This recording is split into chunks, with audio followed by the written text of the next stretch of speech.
Previously, I cited research from psychology, political science, and history suggesting that when it comes to reducing terrorism, war is not the answer. And I cited statistics showing a rise in global terrorism following the wars in Iraq and Afghanistan. In fact, since the war on terror began roughly a dozen years ago, the level of terrorism has never been higher. So in the lecture on terrorism, I suggested a number of peace and security measures that could be taken instead of going to war, the last of which was to take the third side, the topic that I'd like to cover in this video. I'm very pleased to say that a world-renowned expert on negotiation, Dr. William Ury, has generously agreed to let me use an 8-minute excerpt of a TED Talk he gave about taking the third side. Dr. Ury co-founded Harvard University's program on negotiation, and he served as a negotiation advisor and mediator in some of the world's most difficult conflicts, including ethnic wars in the Middle East, the Balkans, and the former Soviet Union.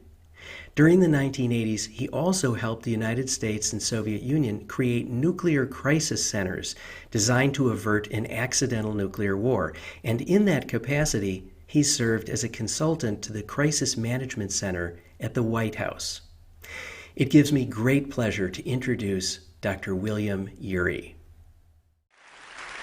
Well, the subject of difficult negotiation reminds me of one of my favorite stories from the Middle East, of a man who left to his 3 sons 17 camels. And to the first son he left half the camels, to the second son he left 1/3 of the camels, and to the youngest son he left 1/9 of the camels. Well, 3 sons got into a negotiation. 17 doesn't divide by 2, it doesn't divide by 3, it doesn't divide by 9. Brotherly temper started to get strained. Finally, in desperation, they went and they consulted a wise old woman. The wise old woman thought about their problem for a long time, and finally she came back and said, well, I don't know if I can help you, but at least if you want, you can have my camel. So then they had 18 camels. The first son took his half of 18 is 9. The second son took his 1/3, 1/3 of 18 is 6. The youngest son took his 1/9, 1/9 of 18 is 2. You get 17. They had 1 camel left over. They gave it back to the wise old woman. Now, if you think about that story for a moment, I think it resembles a lot of the difficult negotiations we get involved in. They start off like 17 camels, no way to resolve it. Somehow what we need to do is step back from those situations, like that wise old woman, look at the situation through fresh eyes, and come up with an 18th camel. Now, finding that 18th camel in the world's conflict has been my life passion. I basically see humanity a bit like those 3 brothers. We're all one family. We know that scientifically. Thanks to the communications revolution, all the tribes on the planet, all 15,000 tribes, are in touch with each other. And it's a big family reunion. And yet, like many family reunions, it's not all peace and light. There's a lot of conflict. And the question is, how do we deal with our differences? How do we deal with our deepest differences, given the human propensity for conflict and the human genius at devising weapons of enormous destruction? That's the question. As I've spent the last better part of 3 decades, almost 4, traveling the world, trying to work, getting involved in conflicts ranging from Yugoslavia to the Middle East to Chechnya to Venezuela, some of the most difficult conflicts on the face of the planet, I've been asking myself that question.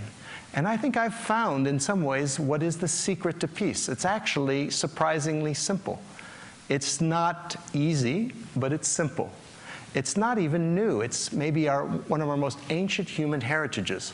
The secret to peace is us. It's us who act as a surrounding community around any conflict, who can play a constructive role. Let me give you just a story, an example.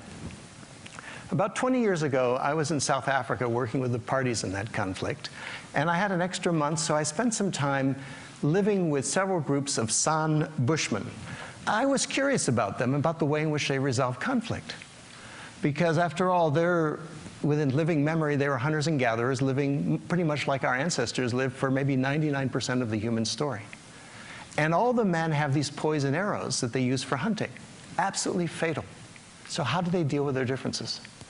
Well, what I learned is whenever tempers rise in those communities, someone goes and hides the poison arrows out in the bush.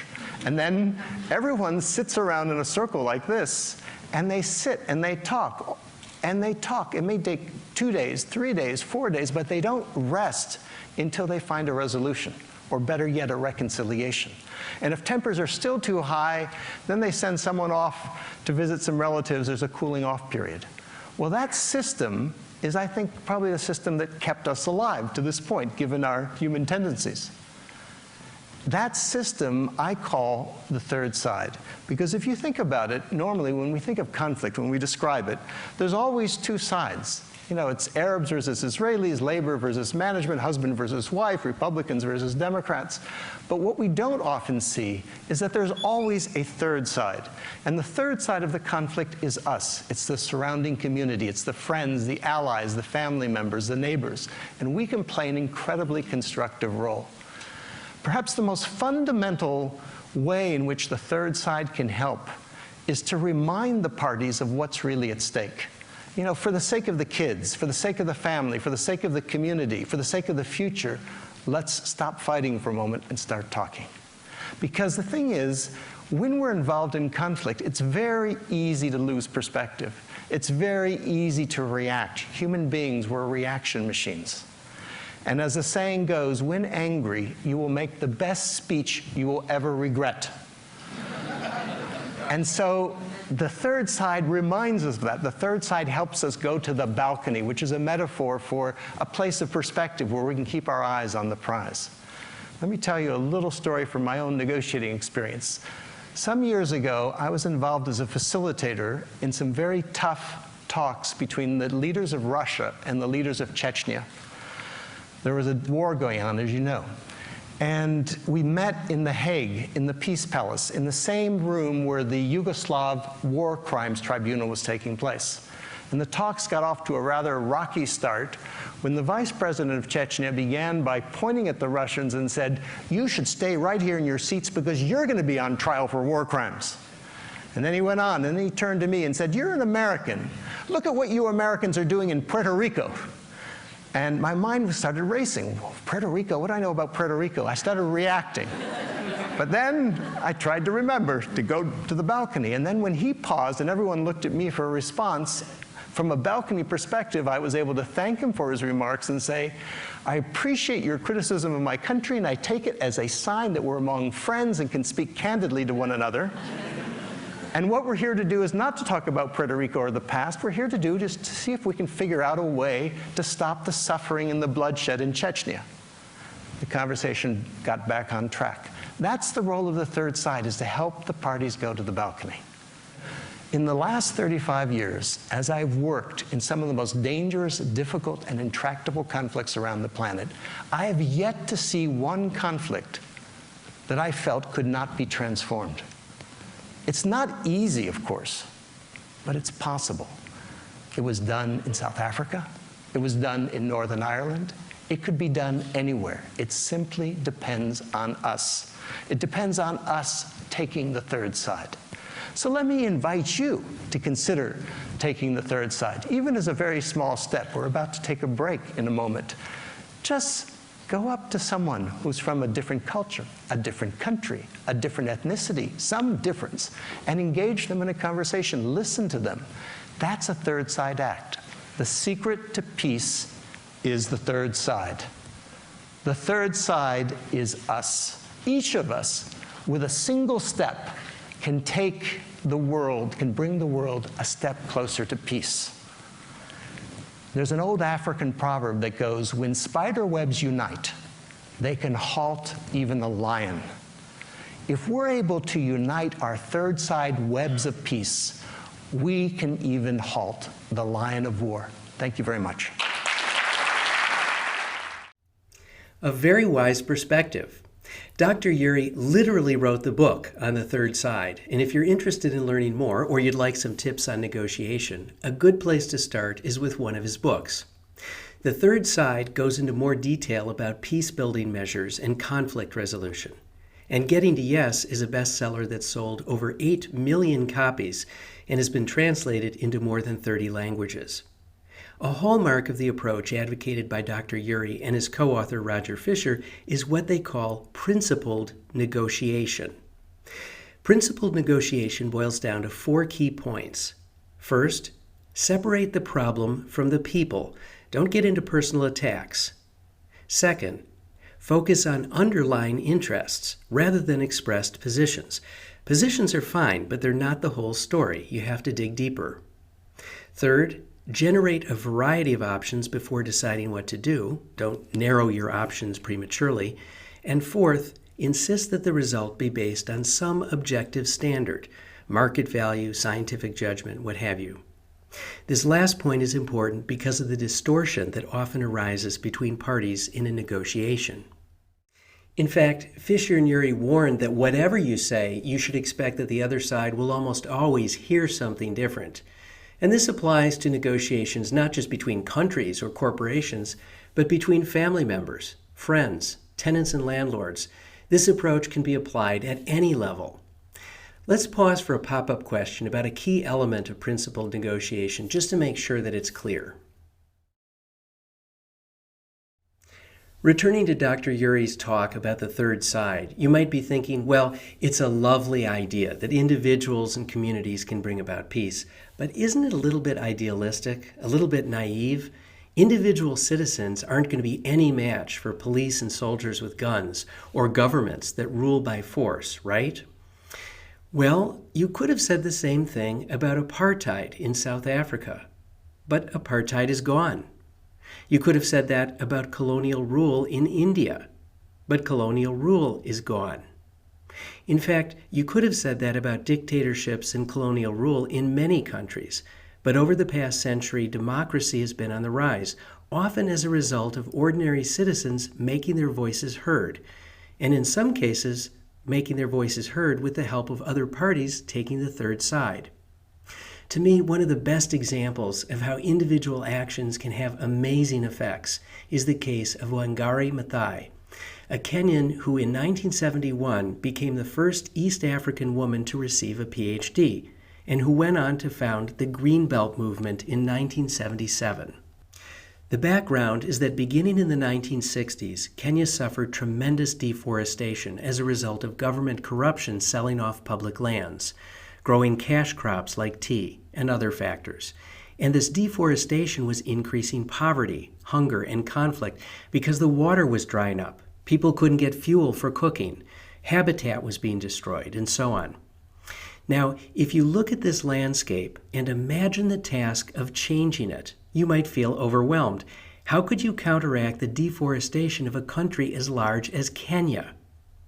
Wangari Maathai's simple but powerful solution was this: you plant trees, lots of trees.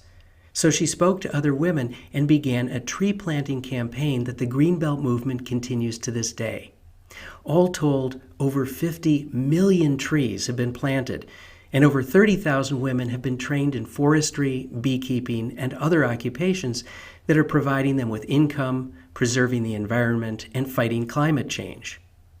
In 2004, this work was recognized when Wangari Maathai became the first African woman to win the Nobel Peace Prize. In her memoir, Unbowed, which, by the way, is a fascinating book, she summed up her approach to mass mobilization with these 9 words: you don't need a diploma to plant a tree. And of course, we don't need deforestation as a motivation to protect the environment, because all of us are facing climate change, which has the structure of a social dilemma in which the pursuit of individual self-interest can lead to catastrophe at the group level. This week's assigned reading covers 2 of the most famous social dilemmas: the prisoner's dilemma and tragedy of the commons. When you read this material, think about human behavior and climate change. This week, we also have a terrific bonus reading on the psychology of climate change communication, a reading that was generously contributed by the Columbia University Center for Research on Environmental Decisions. Now, before we end, I thought you might like to see a 2-minute video of Wangari Maathai telling a very interesting story about a hummingbird confronted by a forest fire. You might think of the forest fire as a metaphor for war, for climate change, or really for any problem that seems overwhelming. We are constantly being bombarded by problems that we face And sometimes we can get completely overwhelmed. The story of the hummingbird is about this huge forest being consumed by a fire. All the animals in the forest come out and they are transfixed as they watch the forest burning, and they feel very overwhelmed, very powerless, except this little hummingbird. It says, I'm going to do something about the fire. So it flies to the nearest stream, takes a drop of water, and it puts it on the fire and goes up and down, up and down, up and down, as fast as it can. In the meantime, all the other animals, much bigger animals like the elephant with a big trunk, could bring much more water. They are standing there helpless, and they are saying to the hummingbird, what do you think you can do? You're too little. This fire is too big. Your wings are too little. And you're big, so small. You can only bring a small drop of water at a time. But as they continue to discourage it, it turns to them without wasting any time and tells them, I am doing the best I can. And that, to me, is what all of us should do. We should always feel like a hummingbird. I may feel insignificant, but I certainly don't want to be like the animals watching as the planet goes down the drain. I will be a hummingbird. I will do the best I can. In the lecture on aggression, I mentioned the power of non-participation. For example, we don't have to listen to sexist lyrics or watch violent movies. But when it comes to working for peace and social justice, there's also the power of participation, of not falling prey to the bystander effect and diffusion of responsibility. And here is where the message of William Ury and Wangari Maathai come together. Whether you're taking the third side when two parties are in conflict, or you're taking steps to protect the environment, what's most important is to be active rather than passive. On that note, I'll end with a quote attributed to Mahatma Gandhi, who was a master at creating social change in the face of enormous obstacles. Whatever you do will be insignificant, but it is very important that you do it.